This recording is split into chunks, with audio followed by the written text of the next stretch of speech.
Toronto District School Board's education system is set up in a way that they feel is best suited for students to excel and achieve future academic success. Where education was once a form of quality learning, it has transformed into a tool that is reserved for kinds of pressures that schools use to motivate performance. This change has led to unrealistic expectations of students, which has increased stress rates, causing a countless number of students to fail each year.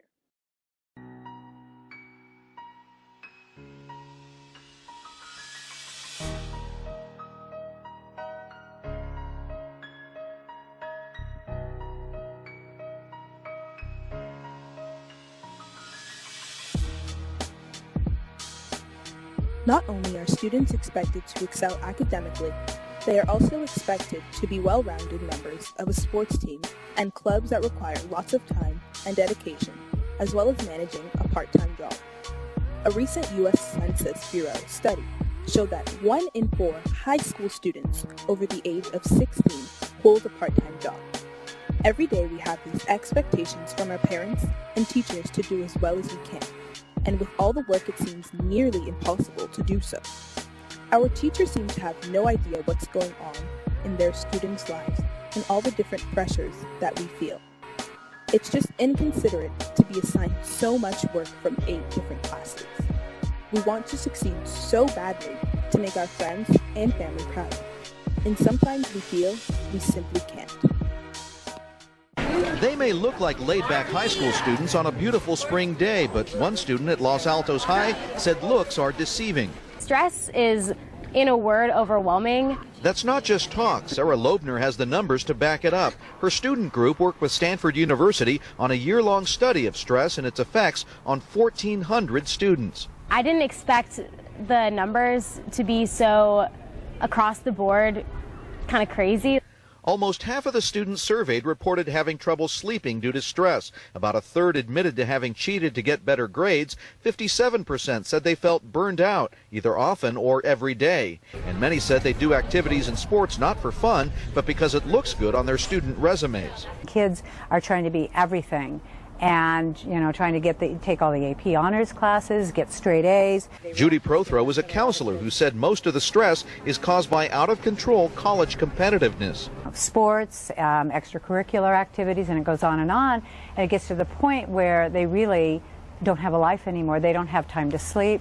And they hit a wall at some point because nobody can do that. It's just too much. It's not just Los Altos High. Students at nearby Gunn High School, where there's been a recent rash of suicides, say they are just as stressed. I think here the level of expectation is just so high that sometimes it's hard to sort of match up to that. This is the heart of Silicon Valley, where parents and schools push their kids to perform like high-tech machines. With a list of classes including honors physics, Latin, and calculus, Sarah says the stress sometimes makes her physically ill. Just because there's so many thoughts in your head and you're trying to sort it all out, and there's really no way to kind of master it all, and so it's super overwhelming and it kind of like explodes. Now, this was a very thoughtfully done survey. In fact, the administration here at Los Altos High is taking the results very seriously. And Alan, they are planning a series of dialogue nights, bringing parents and students together to talk just about this very issue, about stress. And one of the first topics they're going to be discussing is the effect of nagging kids about their grades.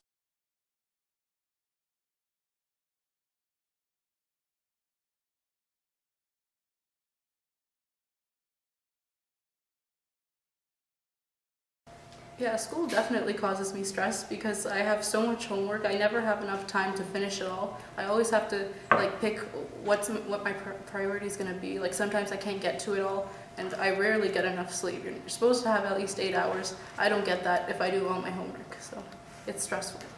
It does because at times I have a lot of workload because it depends on what kind of courses you take this year, and I took a lot of hard courses, and so I have a lot of workload, and it just stresses me every day because I'm not able to do all my homework and actually learn all the material, so it's really stressful. Yeah, school is probably my primary source of stress.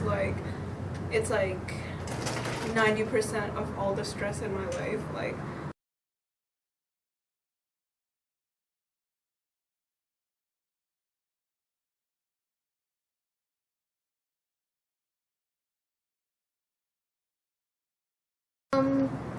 Anxiety and fatigue, because whenever I study for the test, it's usually like a couple of days before the test, and so I have a lot of anxiety because I don't understand what's going on, because I have I have 8 other subjects to catch up on, and I'm trying to understand and memorize, I guess, at the same time, not actually learning it, so that gives me anxiety and fatigue because I'm not sleeping enough, so it's really hard. I think it exhibits itself in like procrastination.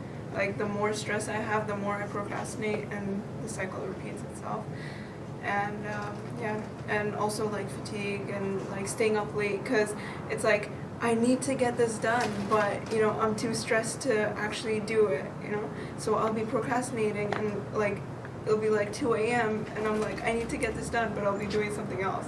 You know, so like it's like a never-ending cycle of like sleeping late and like not getting my work done and procrastinating.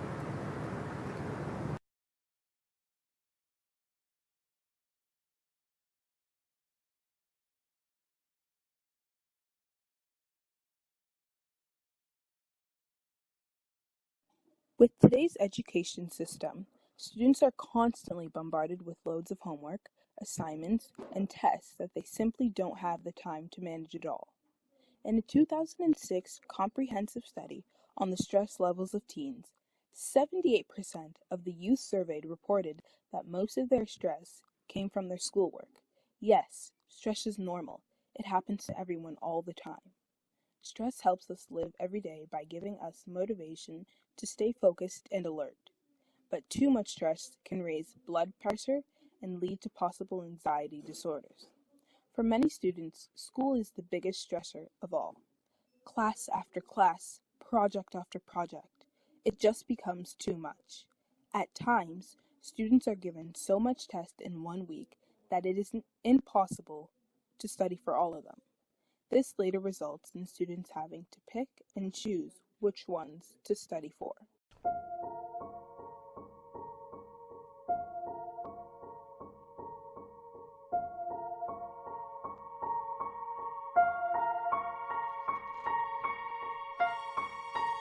Right now, there is a kid finishing parents' evening in a heated discussion with his mother, saying, "Why does he have to study subjects he will never ever use in his life?"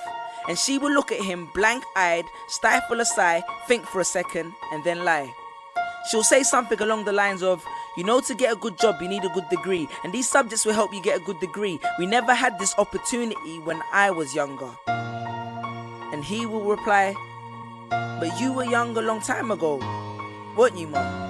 And she won't respond, although what he implies makes perfect sense, that society's needs would have changed since she was 16. But she will ignore him, grip his hand more sternly, then drag him to the car. But what she doesn't know is that she didn't ignore him just to shut him up. She didn't lie because they were just returning from parents' evening and an argument in the hallway would look bad on her resume. She won't lie because she's just spent the last 1 hour convincing a stern-faced teacher that she will ensure that her child studies more at home. No, she will lie simply because she does not know any better herself. Although her whole adult life she has never used or applied Pythagoras' theorem, pathetic fallacy, and still does not know the value of x, she will rely on society to tell her that her child, who has one of the sharpest minds in the school, is hyperactive, unfocused, easily distracted, and wayward. Students, how many equations, subjects, and dates did you memorize just before an exam never to use again? How many A grades did you get which were never asked for when you applied for a job?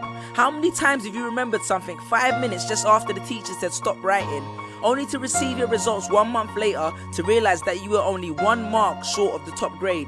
Does that mean remembering 5 minutes earlier would have made you more qualified for a particular job? Well, on the application form it would have. We all have different abilities, thought processes, experiences, and genes. So why is a class full of individuals tested by the same means? So does that mean Sherelle thinks she's dumb because she couldn't do a couple of sums? And if this issue is not addressed properly, it then becomes a self-fulfilling prophecy. Then every school has the audacity to have a policy on equality. The irony.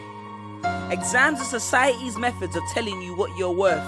but you can't let society tell you what you are, because it's the same society that tells you that abortion is wrong but then looks down on teenage parents, the same society that sells products to promote natural hair, looks and smooth complexion, with the model on the box half photoshopped and has fake lashes and hair extensions, with pastors that preach charity but own private jets, imams that preach against greed but are all fat, parents that say they want educated kids but constantly marvel at how rich Richard Branson is, governments that preach peace but endorse wars, that say they believe so much in the importance of higher education and further learning, then why increase tuition fees every single year? I believe Miss Jefferson when she took me into the office and said that my exams would be imperative to my success, because we was taught to always follow when Miss Jefferson led. But then I took Jefferson out of the equation and learned to think for myself. I realized we was taught to always follow when Miss led. The irony.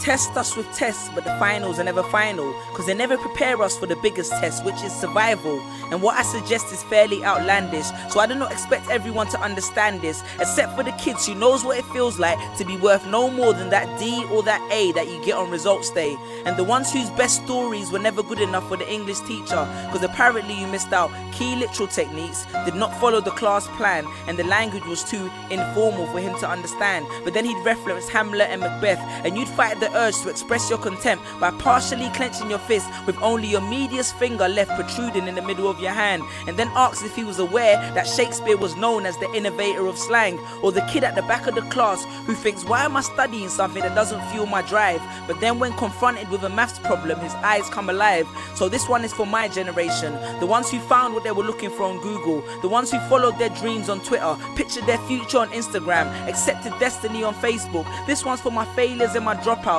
for my unemployed graduates, my shop assistants, cleaners and cashiers with bigger dreams, my self-employed entrepreneurs, my world changers and my dream chasers, because the purpose of why I hate school but love education was not to initiate a worldwide debate, but to let them know that whether 72 or 88, 44 or 68, we will not let exam results decide our fate. Peace.